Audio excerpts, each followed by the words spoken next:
adventures of The Saint, starring Vincent Price.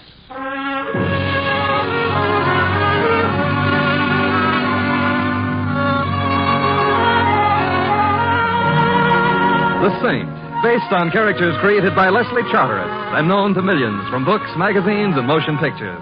The Robin Hood of modern crime now comes transcribed to radio, starring Hollywood's brilliant and talented actor Vincent Price as The Saint. What happened? What's wrong? He's shot! Someone shot the man! It's murder! He's been murdered!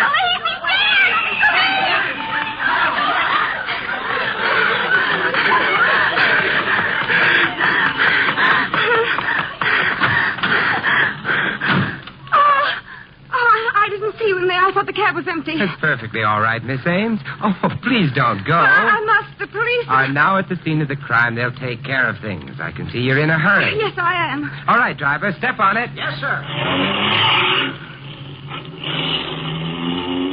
Comfortable, Miss Ames? I don't know you, do I? An oversight on my part that can be easily remedied. I'm Simon Templar. Simon Templar? Yes. Oh, you're the Saint, aren't you? Sometimes I feel as though I had a neon sign on my forehead. I'll confess the fatal appellation. Well, I think I'd better get out, Mr. Templar. You see, Saint is not synonymous with boogeyman, Miss Ames, and why not call me Simon? After all, we were both present at the unveiling of the corpse. If you think you're being funny, Mr. Templar. There's nothing funny about murder, particularly when as pretty a girl as you is involved. But I'm not involved. A question of semantics, Miss Ames. A man gets killed when you're within 5 feet of him and you turn tail and run. If that's not being involved, my dictionary lied to me. Well, I suppose you're right. It was foolish of me to run, but when I heard those shots and saw him fall, How did you know who I was? Such modesty is becoming, but hardly intelligent, Miss Ames. You're a star. Your show is opening in a week, and your pictures have been plastered all over town. Oh, of course, I should have known. Did you know the man who was shot at? Yes. Yes, I had an appointment with him. His name was Jim Barry. Oh, the publisher? Yes. Oh, I know him, or rather knew him. He's been kind enough to publish some scribblings of mine, but what were you going to see him about? Anything special? No, just a business talk. Business talk with a publisher? Don't tell me the Barry Kilgore Company is going to publish the story of your life. No, but Jim's firm was preparing an anthology of the modern theater, and he wanted to include the new play I'm going to be in. Down, Betty. Down to the floor. I said down. What happened? Somebody doesn't like us, Betty. The driver of that car threw some hot lead our way. But who? It wasn't. I don't know. I only saw the glint of a gun out of the corner of my eye. Hey, driver, are you... Simon, is he dead? Wait, I'll see. Now, how do you like that? We get shot at and he faints. I don't blame him. I feel a Well, little... don't. You must be due at the theater for rehearsal about now, and the show must go on, though for the life of me, I've never been able to understand why.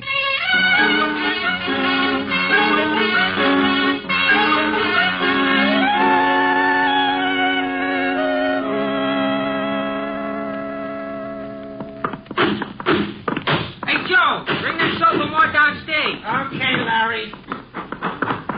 Here's my dressing room, son. Oh. You go in and wait for me.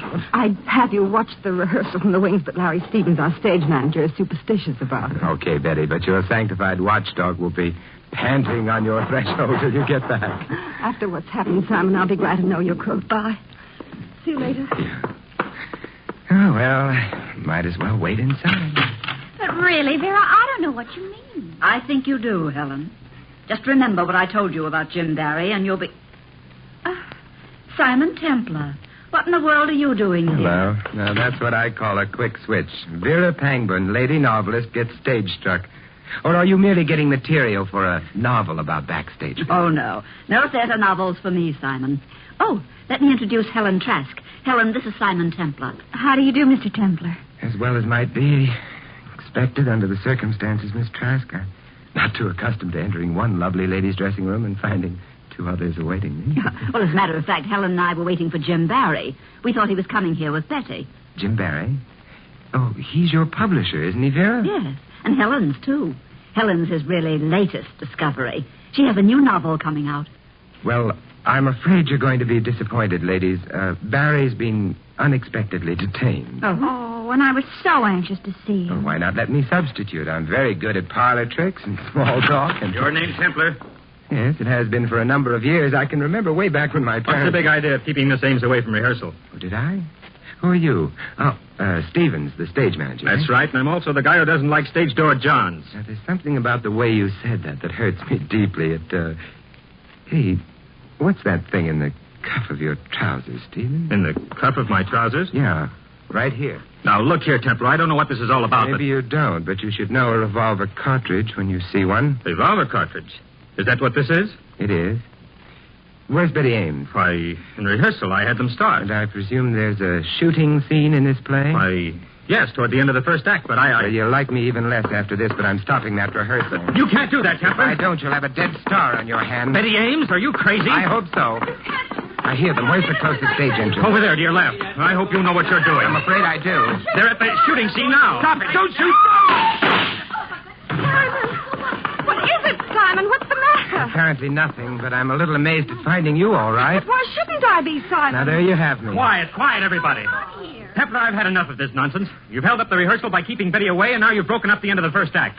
Either you get out of this theater, or I'll have you thrown out. You know, Stevens, I must be super sensitive. Why else would I get the idea that you don't like me? No, don't answer. There's something I want to do first. Where's the gun your leading man fired just now, Betty? Why, it's over there on the floor, just a prop gun with blank cartridges. Blank cartridges? So that's it. I've always wondered how people shot in plays had so many lives. You mind if I take a look? What's all the commotion about? Oh, hello, Mr. Kilgore. We've been having a little trouble with a fellow named Templar, but everything's under control Well, now. it better be. I've got quite an investment in the show, and the way it looks now, it'll flop before they get to the second Now, there's act. nothing for you to get excited about, Mr. Kilgore. I assure you Of that... course, that's all in the way one looks at it, Stevens. And I suggest that you look at this gun. I see it, Templar. So what? So this. Break it open. Simon, those aren't blank cartridges. They're real. Real? But that's impossible. Perhaps you'd better take a second look. But why would anyone in this theater substitute real bullets for the blanks? Now, that is a puzzling question, Stevens. Of course, it couldn't possibly be that someone was interested in killing Betty Ames. Now, could it?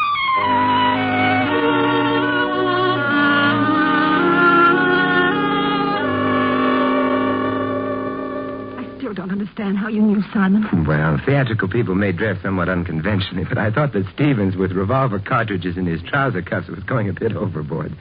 Fortunately, your leading man is a sensitive soul. He jumped at least a foot when I shouted at him as he fired. Oh, if you hadn't startled him. Yeah, then I doubt that we'd be sitting here in your dressing room. But why should anyone want to kill me? The usual motives are money, jealousy, and fear of discovery. But I'm not rich, and there's no reason for anyone being jealous of me, and I don't know a thing about anyone. Are you certain of that, Betty? Of course I am. You were pretty much in evidence when Jim Barry was killed. But so were a dozen other people. Yeah, but perhaps they didn't see what you saw. I didn't see anything. At the killing, perhaps. But what about, well, a familiar face in the crowd, for example? Familiar face? No. Oh, wait a minute. Yes, I did see someone. The eyes have it you saw the killer. Who was it? That's just it. I don't know. Let me remind you that a familiar face belongs to someone you know or have seen before. Yes, I know that, Simon, but I just caught a flash of the face, and I was thinking it looked familiar and was starting to identify it in my mind, and then the shots were fired and Jim Barry was killed, and then it was gone. I don't suppose you got a similar flash among the people in the theater tonight? No. Might have been any one of them or none of them. Hardly what I'd call an elucidating statement. Let's put this together. Barry was the publisher for Vera Pangburn and Helen Trask, and both of them were in the theater. Mm-hmm. Kilgore, who put up the money for the show, was Barry's partner in the publishing business, and he was in the theater. Stevens, the stage manager. Had that cartridge in his cuff. Yes, he did, didn't he? So where does that get us, Simon? Exactly nowhere. Well, as my old grandmother used to say, if at first you don't succeed, try checking up on the corpse. Come on, Betty. Let's go to the morgue.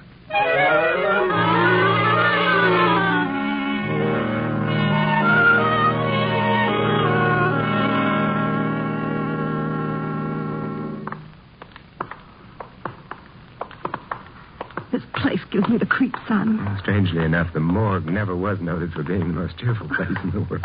Do you think your scheme will work? How optimistic can one man be? But it's worth a try. Looking for someone, Mr. Templar? Hello there, Duncan.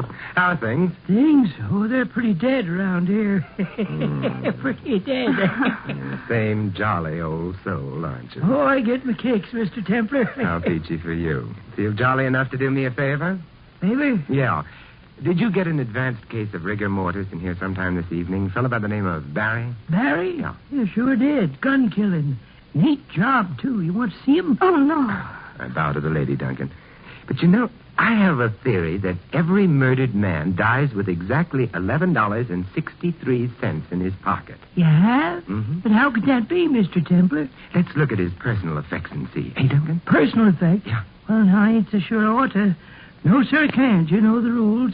Oh, of course. I'm sorry I mentioned it. Yep. But Miss Ames was anxious to see if those opening night tickets to her new show, the ones in your name, that is, could possibly have been lost around here somewhere. Oh. $11.63, you say? Mm-hmm. Well, that's an interesting theory, Mr. Templar. And we can't block the progress of science, can we? No, indeed.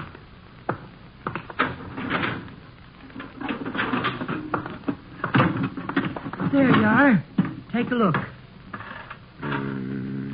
Wallet, jewelry, a couple of key rings. There's a couple of $100 in the wallet. Smashers thought theory altered Tunket, don't it? Is that all there was on him? Well, see for yourself. I told you that. Hey, look out. Hey, grab her, Duncan. She's going to faint. Yeah, you're okay, miss. Okay, I got you. Thank you. I don't know what happened. Suddenly everything turned black. All right, Betty, don't talk. I'll get you outside. Even an old ghoul like Duncan gets queasy in here sometimes. No, I don't neither. You sure you're okay, miss? Yes, thank you. I'm all right now. Thanks very much, Mr. Duncan. Well, you're welcome. And, them opening night tickets in my name you lost? Oh, you'll find them at the box office in your name, Mr. Duncan. Well, I'm glad you folks dropped in.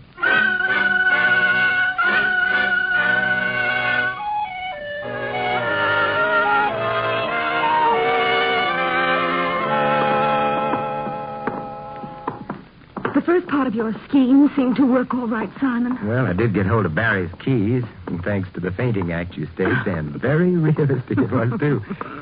But there was little else of interest there.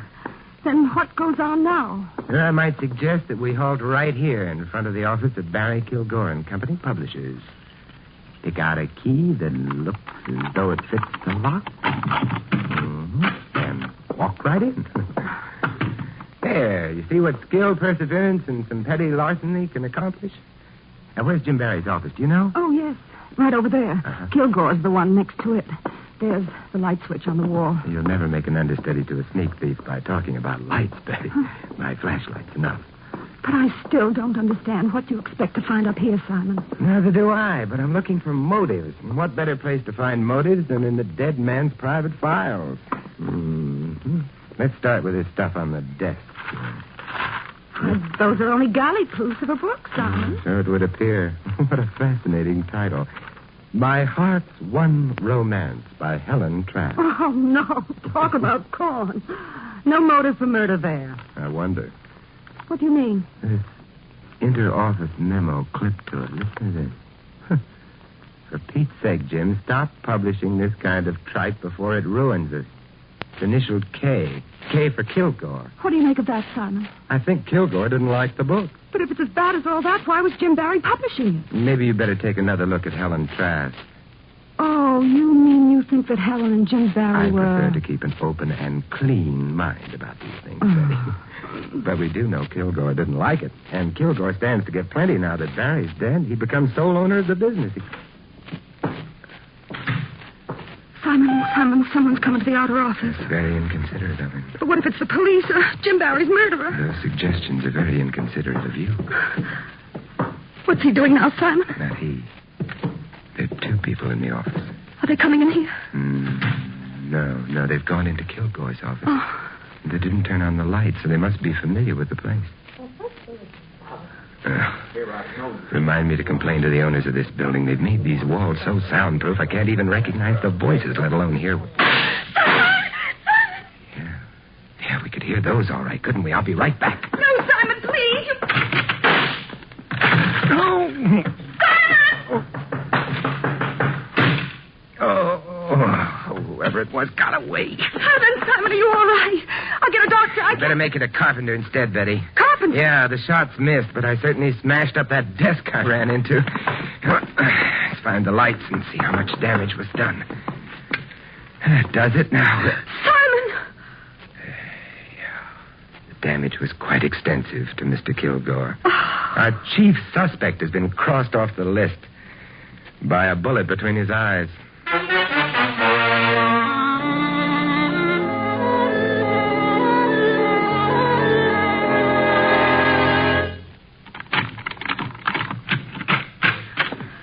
Well, at least you got me home safe and sound, Simon. After what's gone on today, I'm beginning to wonder how that happened.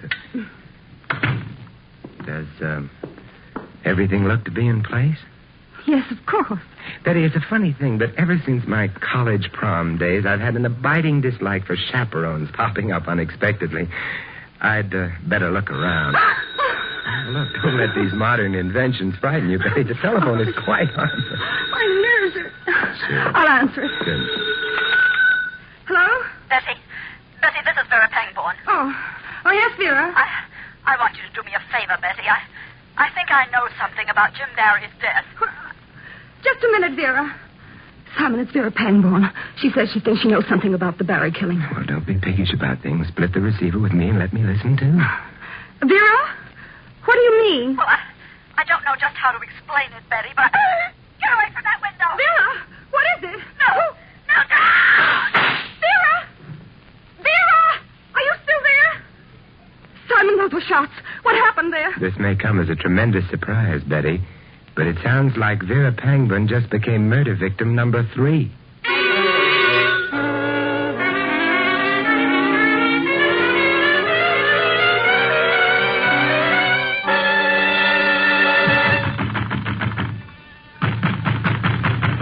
Vera doesn't answer, Simon. Well, if I must use brawn instead of brains.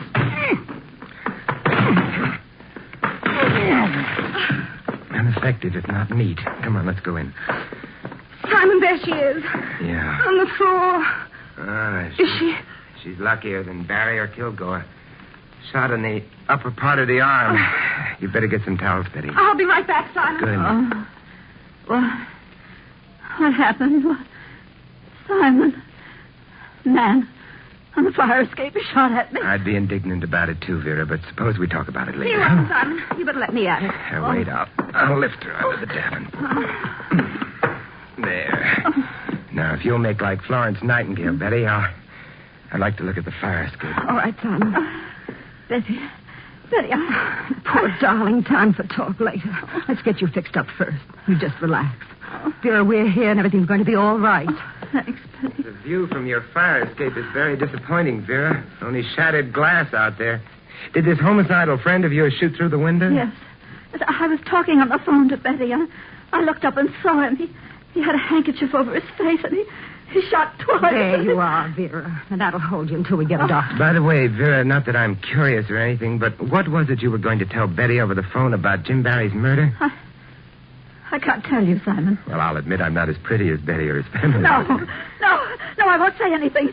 He's already shot at me once. I won't say anything. He'll kill me. All right, Vera, take it easy. You don't have to tell us anything. Simon, we better call a doctor. She's in no condition to be bothered now. Right now, neither am I. Suppose you take care of the medical details and then meet me at Helen Trask's apartment. At Helen's? Yeah. Is that where you're going now? No, I'm going to Larry Stevens' place. And if that sounds confusing to you, it's no wonder. I'm a little confused myself.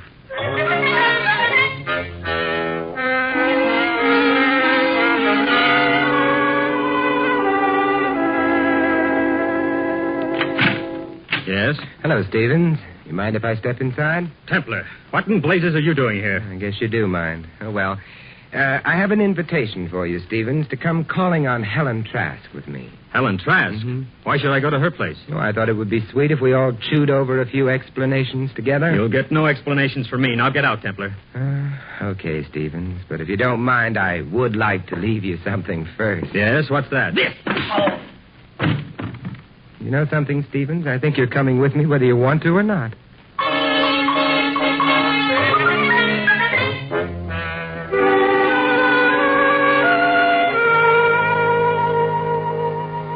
All right, right, now that Betty is here, we have a quorum. But I don't understand, Mr. Templar. Why are you all here at my apartment? There's no sense asking him, Helen. He's completely crazy. Stevens, I think you're prejudiced because your jaw still aches a little, Miss Trask, when I entered Betty's dressing room tonight, Vera was saying something to you about Jim Barry.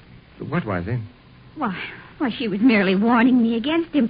Said he had a weakness for young women writers. Well, in your case, that's understandable. Would you say his weakness could account for a rather poor manuscript being accepted? If you're insinuating anything, Mr. Templar... Oh, Helen, of course not. You didn't listen to Vera, did you? Naturally not. Mr. Barry always acted like a perfect gentleman. What are you driving at anyway, Templar? Well, let's say I'm a perfectionist, Stevens. I don't like ragged details hanging over, and that snatch of conversation intrigued me. Something else intrigues me, too, that cartridge in the trouser cuff episode. You really are determined to play Sherlock Holmes, aren't you? Well, if it'll relieve your mind any, on my way to Betty's dressing room, I bumped into a prop table. Box of what I thought were blank cartridges spilled against me and onto the floor. And you think that there might have been some loaded cartridges among the blanks and that one of them lodged in your cuff? That's it exactly. A very simple explanation. Yeah, it's almost too simple. Did you try to check this theory of yours? Well, I tried to, but when I got back to the table, the box was gone. Which, of course, makes it even simpler. Do you mind if I use your phone, Helen? Phone? Oh, why, no, not at all. Thanks. You calling the police, Simon? No, Vera Pangborn. Vera Pangborn? That's right. Hello? Oh, yes, Doctor. How's Miss Pangborn? Oh, that's fine. Give her a message, will you, please? Tell her Simon Templar called, and she needn't worry about that killer any longer. That's right. Betty Ames has remembered who it was she saw at the scene of the murder, and that's all the evidence we need.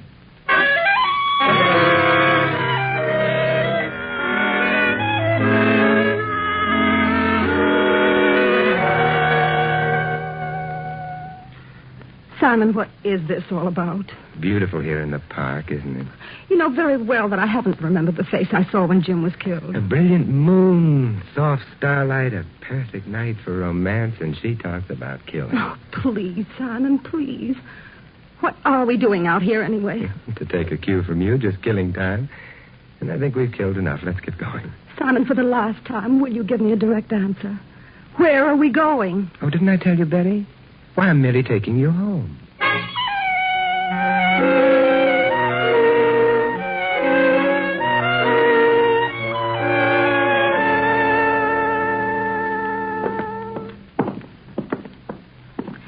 Here's my door, Simon. I can find my way in alone. Don't you think the least I can do is to search the apartment for you again? That won't be necessary, thank you. Good night. Well, at least allow me to turn the lights on for you. There, you satisfied? Now you can see for yourself that there's... Oh! Yes, I can see quite well. Hello, Vera. Shut that door, Simon, quickly. I never argue with a lady, Vera, particularly when she's got a gun in her hand. That's better. I thought that phone call of yours might have been a trap, Simon, but I had to make sure. Now that you apparently have made sure, Vera? You and Betty are going to join the others. Simon! Tell me why you killed Jim Barry, Vera. Was he your husband? Pretty smart, aren't you, Simon? That's right. Jim was my husband. Yes, I thought so. Jealousy was the only motive I could figure for you. Every young woman who came along and thought she could write turned his head. The Helen Trask. A high school girl could write a better book than she did. But Jim Barry was going to divorce you and marry her, wasn't he? Yes. And now Jim's dead. And Kilgore's dead because he suspected me. And you're going to die, too. Right now. No, you don't. Give me that gun. She's going to shoot. She's going to... No, she isn't. Are you, Vera? No. No. Oh, Simon, I was so scared. You know something, Betty? So was I.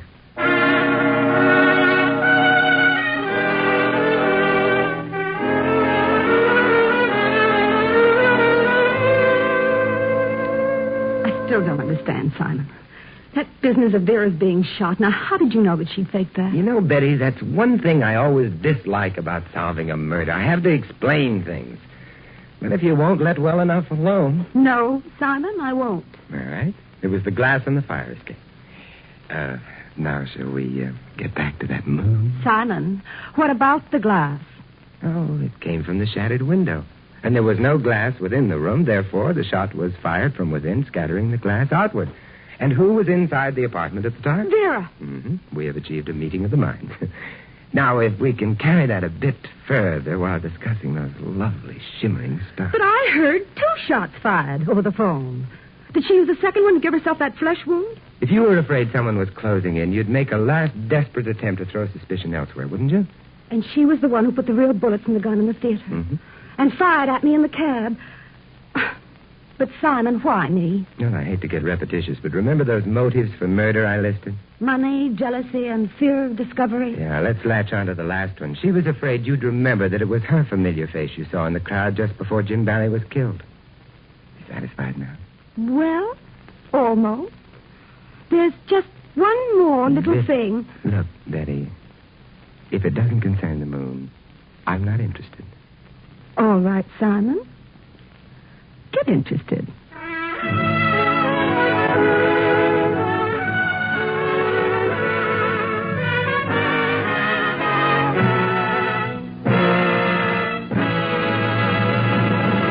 You have been listening to another transcribed adventure of the Saint, the Robin Hood of modern crime.